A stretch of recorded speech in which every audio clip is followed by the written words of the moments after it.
I'm marking this video as a time capsule to never forget Concord, a 5v5 space opera sci-fi shooter that completely failed. PlayStation, the console I chose as my source of entertainment, had the nerve to release this garbage in front of my eyes for $40 and a free-to-play model on top of that. A good old 2K 26, 5, and 4 if you ask me.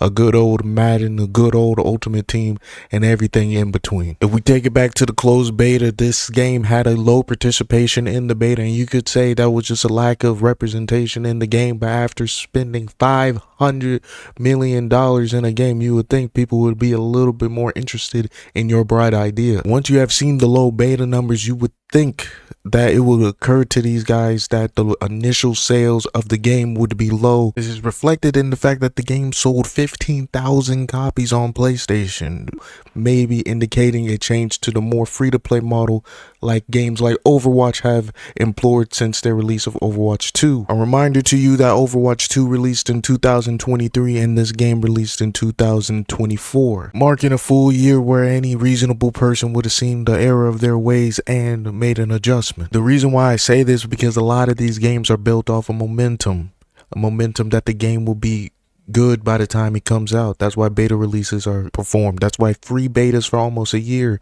like Path of Exile and a totally different genre, have been performed. Fortnite for a while was in a beta, a open one, a very open one where you can spend money in, but it was still a beta. My point being, even in 2024, the climate was, why have a release for a game with no momentum, no beta, no content creators, no fans, no anything, a Twitter following that will sustain your player base for a live service model clearly after launch? It's like having the world's most expensive plane with a destination no one wants to go to, or one that's made up like New Newfoundland. Sure, you might have a player base, but not that many people. And Concord had the same song and dance as a lot of these games as a service. Limited map design, limited content right when the game is released, right where the most amount of people are going to play your game.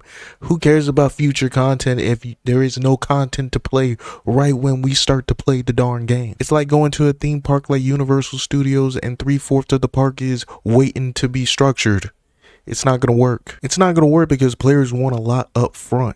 Upfront as in, yes, promises like Concord had, but a lot of content at the initial launch of the game. With games as a service, think of the initial content as an audition for what is to come for the rest of the game in the future. If you don't have a lot right there at your audition, nobody is going to support you even further. That's why Where the Winds Meet is successful. That's why a lot of these games now are successful, because they give you a lot initially. And to that point, it's great content. Content that will leave you playing the game until the next season pass is available, exactly how these games are supposed to work. Concord only lasted 11 days before everything was refunded. Think about that. The game didn't even last a month. Some of you been on cycles of games for the past 4 years. And in closing, I think Concord should be an example of how PlayStation think an average player, or how stupid an average player is. No initial interest, no initial content, and once the game is started, nothing but promises, empty promises that were never ever followed up on. This why Concord should never be forgotten.